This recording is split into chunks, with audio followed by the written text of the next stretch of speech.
Sénégal, bonjour. Et qui disait le Tei, Soublene Télébi. En tout cas, Tribune quotidienne révèle à ça une chambre d'instruction de la cour d'appel de Versailles. Extradition de Madiambal gagne. Le régime retient son souffle. Bon, l'objectif principal de ces avocats est d'obtenir l'annulation de la procédure d'extradition, renseigne Tribune. Le journal du groupe des médias d'informer que les avocats de Madiambal gagne contestent la régularité du mandat d'arrêt et soutiennent qu'un retour au Sénégal priverait leurs clients d'un procès équitable, conforme au standard international.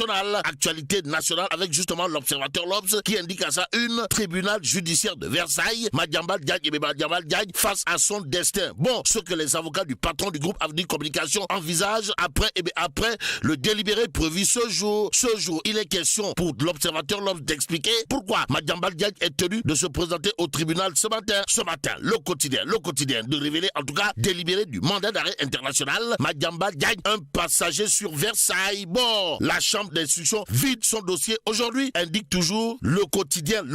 Mais le point info quotidien pour sa part de nous renseigner affaire Madiambal Diagne, l'état de santé alarmant de son épouse Mame Binta Diaby suscite l'inquiétude. Bon, Mame Binta Diaby, épouse de Madiambal Diagne, entre la vie et la mort. Voilà ce que semble renseigner bien entendu le point info ce matin.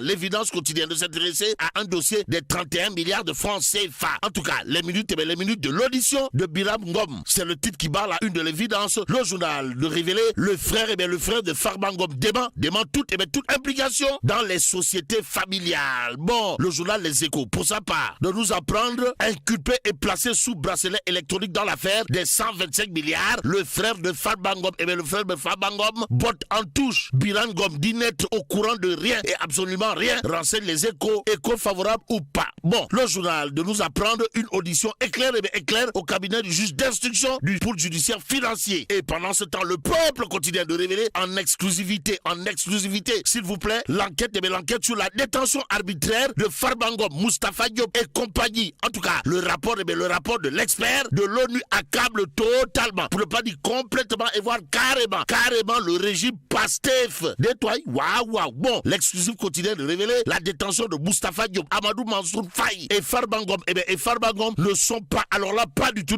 compatibles avec les obligations du Sénégal au titre du pacte international relatif aux droits civils et politiques et de la charte africaine des droits de l'homme et des peuples, selon bien entendu le rapport du professeur Max Andenaïs. Renseigne le peuple quotidien. Le journal de révéler la privation des personnalités précitées est arbitraire au sens du droit international, dixit l'ex-président du groupe de travail des Nations Unies sur la détention arbitraire dans le cas de Farba Ngom. L'incompatibilité de son état de santé avec une détention prolongée et l'absence totale de soins médicaux adéquats aggrave la gravité des violations constatées. Bref, le peuple quotidien de renseigner, le rapport fait état de pression plus large sur les libertés publiques et ce que rend public le peuple quotidien renseigne autour d'un fait. Comprenez, en particulier concernant l'exercice de la liberté d'expression et l'usage du droit pénal à l'encontre de commentaires relatifs aux affaires publiques ou le bloc, semble tenter de dire que retenir d'autres. Sinon, ce matin, Dakar Times de révéler à sa une l'exception sénégalaise entre radiation religieuse et diplomatie stratégique. Mbaki Faye Djeoring, comprenez le représentant du Khalif général Kouloubouride à Dakar et Cheikh Bass Abdou Khadre reçu par Diomaye et Sonko. Détoile, waouh. Information à lire bien entendu dans Dakar Times ce matin. Le journal en tout cas d'informer après une visite de 48 heures à Abu Dhabi sur instruction du chef de l'État. Le Premier ministre est rentré la dernière nuit. Qu'à cela ne tienne, l'interrogation qui barre la une du Témoin quotidien ne souffre aucun doute. En tout cas, crise politique. Le président Diomaye peut-il se passer du PASTEF des patriotes? En tout cas, le Témoin quotidien de révéler le manque de communication institutionnelle et ses risques de supputation. Aussi, la bataille silencieuse du leadership. Voilà ce que retient et fait retenir le Témoin quotidien ce matin. Le point actu, sans contour ni détour d'indiquer, dialogue national, parti État, coalition Diomaye président, le chef de l'État dicte sa loi. Et c'est probablement au nom de la loi relative au droit à l'information que Wolf Quotidien révèle, question d'actualité au gouvernement, veillée à l'Assemblée nationale. Bon, Maître Alioune Badara Kandi, consultant en sciences sociales, d'indiquer bien entendu dans Wolf Quotidien, ce sera aussi un moment de communication entre lui et les élus. Cependant, Tribune Quotidien, à propos justement de la question d'actualité de chercher à savoir, histoire de faire savoir, le Premier ministre Pros, la porte du Bourroc, retourne à l'Assemblée nationale. Que va-t-il nous servir de nouveau? Sera-t-il question de Mbourou-Boutang, de Tapalapa ou de Fagadaga. En tout cas, Tribune Quotidien d'expliquer une séance où l'espace politique est en pleine ébullition liée au débat sur le Fonds monétaire international. Bon, le leader de Pastef, les Patriotes, va-t-il délocaliser? Eh bien, délocaliser le duel au sommet à l'Assemblée nationale, interroge toujours Tribune Quotidien ce matin.